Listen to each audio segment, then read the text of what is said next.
Welcome back, Sports Nation and my champions. This is Eric from CSN, and today's fantasy focus shifts to the Cincinnati Bengals and what we can expect from year 2 of the Joe Burrow era.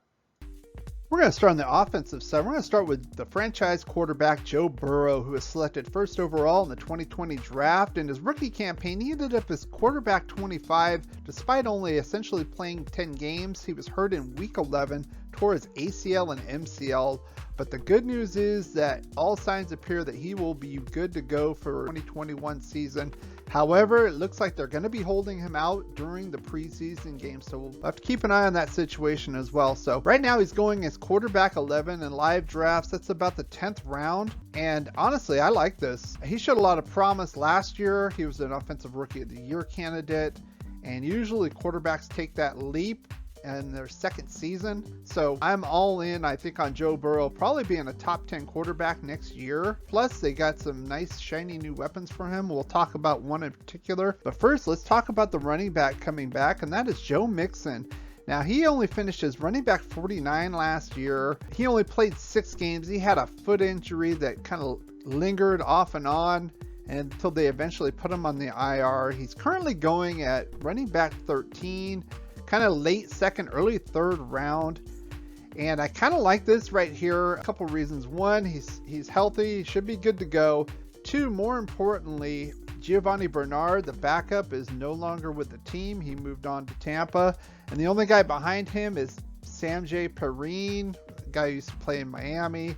Not very good. So this is his job. Again, as long as he's healthy, I think this is good value for him. And especially if you're drafting at this area, that means you're drafting high end of your draft. So you can get a guy like Christian McCaffrey or Dalvin Cook, and then come back around and get a guy like Joe Mixon as your RB2. Next guy I want to talk about here is that shiny new weapon that they got Joe Burrow, and that's his former teammate at LSU, Jamar Chase. Now he was selected 5th overall in this year's draft. At LSU last year, he ended up with over 1,700 yards and 20 touchdowns. Currently going at mid-6th round, wide receiver 24, and I like this guy. I liked him in college. I think he had great chemistry with Burrow.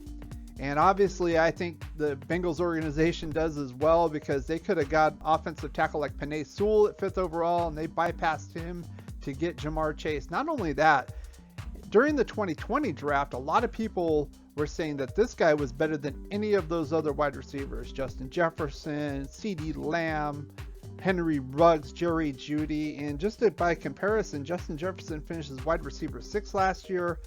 CeeDee Lamb finished as wide receiver 22. So I think this is probably like a floor number, especially with the chemistry he has with Joe Burrow. Plus, once we get into the defense, they're going to have to be throwing a lot to try to stay in games. Spoiler alert, their defense sucks, but you probably already know that if you've been watching any kind of football. But let's go on to the next wide receiver I want to talk about, and that's Tyler Boyd.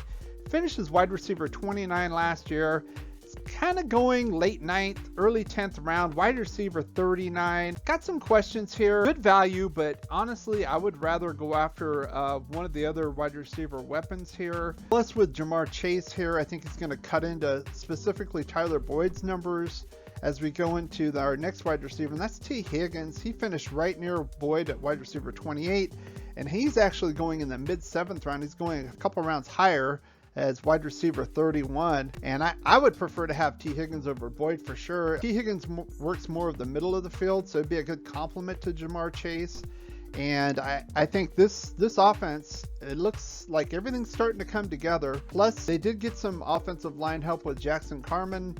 They're saying he's tagged to be a guard, but he was an actual tackle. Been a lot of improvements on this offense, and this could be something to keep an eye on here.